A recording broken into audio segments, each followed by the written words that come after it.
lodgepole, and ponderosa.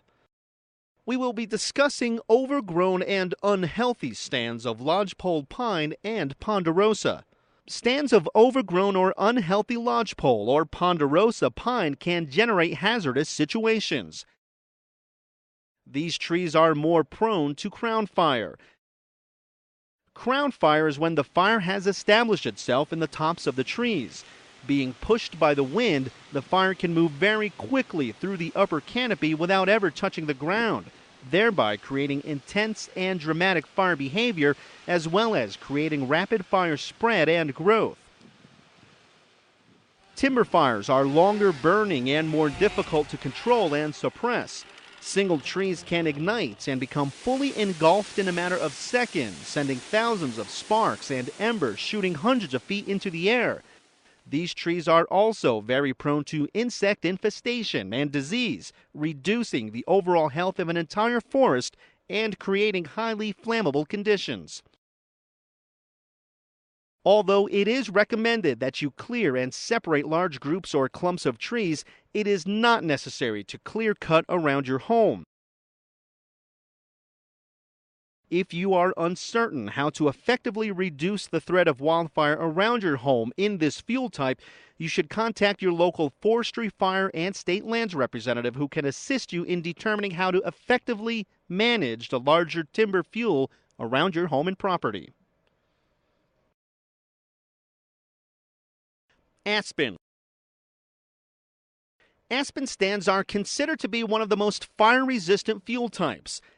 Aspen trees will generally produce themselves in areas of lower sunlight and higher moisture levels.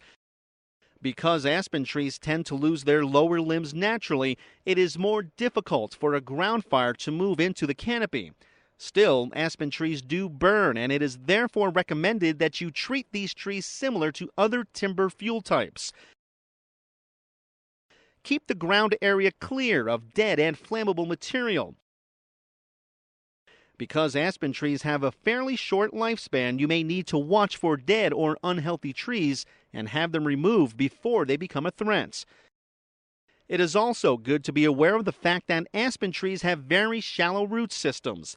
If a fire burns through a stand of aspen trees, you should be very careful of burned out root systems, especially if the wind is blowing, as this can cause trees to fall over silently and unexpectedly.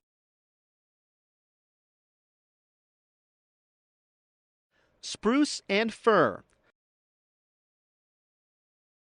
A forest of unhealthy, overgrown spruce and fir is extremely vulnerable to wildfire and can produce extreme fire behavior. Spruce and fir trees ignite easily and become fully engulfed in seconds. Both fuel types produce extreme radiant heat as well as an abundant amount of sparks and embers. For these reasons, you should avoid having any spruce or fir trees within your home ignition zone. With the recent bug infestation that has affected these species throughout the western United States, it is important that you inspect any trees you may have on your property to check for overall health and condition. Red needles and trees that have started losing their bark are good indicators of an unhealthy tree. If you are unsure of the condition of your trees, you may want to consult a professional arborist before removing any of your large trees. Standard wildfire mitigation strategies for spruce and fir trees are similar to that of lodgepole and ponderosa. If you have large trees that need to be removed from your property, it is highly recommended that you hire a professional tree removal service that can properly and safely bring down and remove large trees. Falling large trees can cause severe personal injury as well as property damage and should only be done by an experienced professional. The one thing you should remember about wildfire in timber is the importance of keeping the fire on the ground. By keeping the fire on the ground, you can slow the spread as well as reduce the fire's intensity. Remember, wildfire has played a major role in the development of the Utah landscape and is an essential part of its diverse ecosystem. By understanding the role fire plays in a healthy ecosystem, we can become better stewards of the land we live in and establish healthy and cooperative ways of living with fire. You know, fire is a natural part of the environment. It's been here long before we came on the scene. It's going to be here long after we leave. Now we've put homes in some of these environments, and that hasn't changed a thing. Fire is still part of the environment.